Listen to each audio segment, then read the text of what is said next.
Armies গত 6 তারিখ আমাদের আরএম ওয়েভার্সের লাইভ এসেছিল এবং আরএম অনেক গুরুত্বপূর্ণ কিছু কথা বলে, যেটা গত 2 দিন যাবৎ সোশ্যাল মিডিয়াতে অনেক বেশি চর্চায় রয়েছে। তো চলো আরএম তার লাইভে এমন কি গুরুত্বপূর্ণ কথা বললো একটু জানার চেষ্টা করি।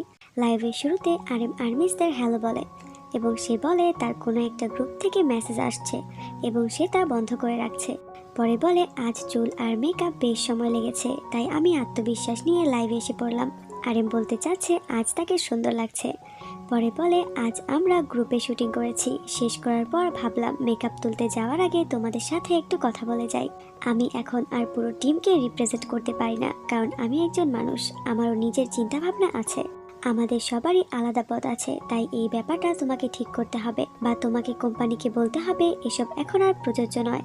লাইভ বলে কথায় কথায় সাবধান থাকতে হয়, কিন্তু কিছু হলে আমি চুপ থেকে যেতে পারি না, যা বলার তাই বলি, সবকিছু বলা যায় না। 2017-18 সালের আগে অনেক কিছু করেছিলাম, কিন্তু এখন সবাই আলাদা আলাদা লাইফস্টাইলে আছে। তোমাদের এখানে আমি একটু ক্লিয়ার করি, লাইভের শুরুতেই বিভিন্ন দেশের আর্মিরা তাদের বায়াস, যেমন জুংকুক, জিমিন কোথায়, জেহব কোথায়, হবি কোথায়, এরকম কমেন্ট করছিল।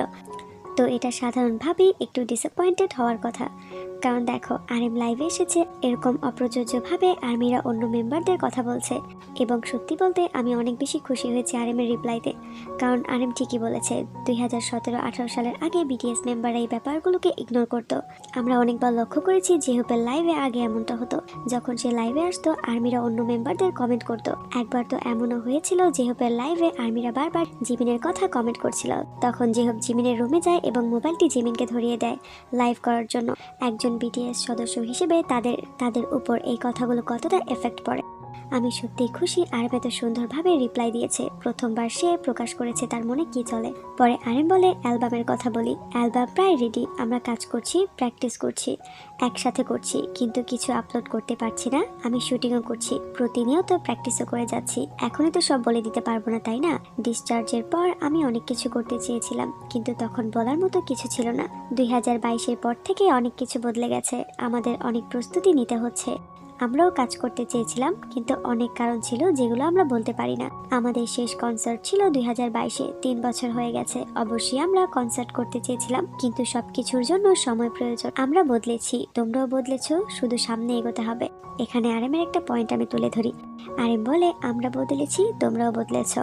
হ্যাঁ, এই কথাটা আর্মিদের বোঝা উচিত যে বিটিএস মেম্বার আর আগের মতো নেই। হ্যাঁ, তারা আগে গ্রুপ হিসেবে কাজ করেছে এবং একজন মানুষের প্রাকৃতিকভাবেই চিন্তা ভাবনা, ইমোশন, কাজ কোনোটাই একরকম থাকে না, সময়ের সাথে সাথে তা পরিবর্তনশীল এবং আমাদেরও তা মেনে নিতে হবে এবং মেম্বারদের তাদের ব্যক্তিগত জায়গা থেকে আমাদের সম্মান করতে হবে। এটা বললে চলবে না যে মেম্বাররা বদলে গেছে, এটাই স্বাভাবিক, একজন মানুষ সময়ের সাথে সাথে বদলে যায়। পরে আরএম বলে আজ সবাই মিলে শুট করছিলাম, আমি ক্লান্ত হয়ে চুপচাপ বসেছিলাম, হবে আর সবাই খুব মজা করছিল, এগুলো তোমাদের দেখাতে ইচ্ছে করছে। তোমরা হতাশ, আমরাও হতাশ, যারা লাইভ দেখছো অনেক কিছু দেখতে চাও, স্বাভাবিক। এখানেও একটা পয়েন্ট, অনেক আর্মিরা মনে করে যে আমরা যেভাবে চাইবো মেম্বাররা ঠিক তেমনভাবেই তাদের আমাদের সামনে রিপ্রেজেন্ট করবে, কিন্তু এটা আসলেই একজন ফ্যান হিসাবে একটা ফালতু ভাবনা। তো আমাদের এটা মাথায় রাখতে হবে, অ্যাজ এ হিউম্যান তারও চিন্তা ভাবনা আছে, ব্যক্তিগত মতামত আছে, ভালো লাগা খারাপ লাগা আছে, তো আমাদের উচিত তাদের নিজস্ব ব্যাপারে নাক না গলানো। তো এটা বলে হতাশ হওয়ার কিছু নেই যে মেম্বাররা পাল্টে গেছে, মেম্বাররা এটা কেন করছে না, ওটা কেন করছে না। তো লাইভের সামনে আরএম বলে ইদানিং ডায়েরি লিখছি, যতটা পারি নিজের মতো করে তোমাদের সামনে আসতে চাই। আমি অনেক ভাবি সদস্যরা আমাকে ব্যালেন্স করে, ভালো মানুষ বানায়। আমি যাই বলি, যেভাবেই বলি, কেউ না কেউ ঘৃণা করবেই। তবু যাই হোক, আমরা সবাই মিলে প্রস্তুতি নিচ্ছি। আরএম বলে আমাদের কন্টেন্টও বদলাতে হবে, 30 থেকে 60 মিনিটের কন্টেন্ট এখন ট্রেন্ড নয়, আমাদের অ্যাডপ্ট করতে হবে। আবার ছোট কন্টেন্ট করলে বড়রা বাচ্চাদের মতো করছে এমন লাগতে পারে, এসব ভাবছি।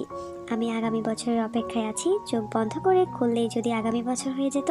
এই ডিসেম্বরটা আমার জন্য খুব কঠিন, আমি তোমাদের খুব মিস করছি, যতটা পারি প্রস্তুতি নিয়ে দেখাবো, কেমন হবে জানি না, তবে প্র্যাকটিস করব, বাঁচবো, জীবনের জন্যই তো আমরা মিউজিক করি। পরে কেউ একজন অন্য মেম্বারদের নিয়ে আবারও কমেন্ট করে, তখন আরিম উত্তরে বলে দয়া করে অন্য সদস্যদের জন্য অপেক্ষা করো না, তোমরা আমার লাইভে আছো, এটাই যথেষ্ট।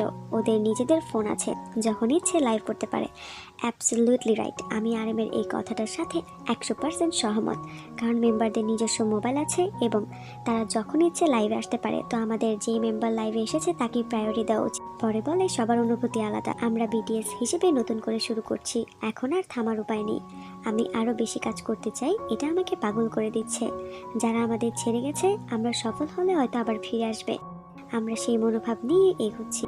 এই ভালোবাসার ব্যাপারটা তোমরা যখন বলো আই লাভ ইউ, আমি যখন বলি আই লাভ ইউ, আমি সবসময় ভিতরের অর্থটায় নজর দেই। আমি অসাধারণ কেউ না, জিনিয়াসও না। কেউ কেউ ভাবে আমি স্মার্ট, শোনাতে চাই, কিন্তু আমি তা নই। আমার চেয়ে অনেক বেশি জানে অনেক ভালো মানুষ আছে, আমি শুধু পরিশ্রম করি।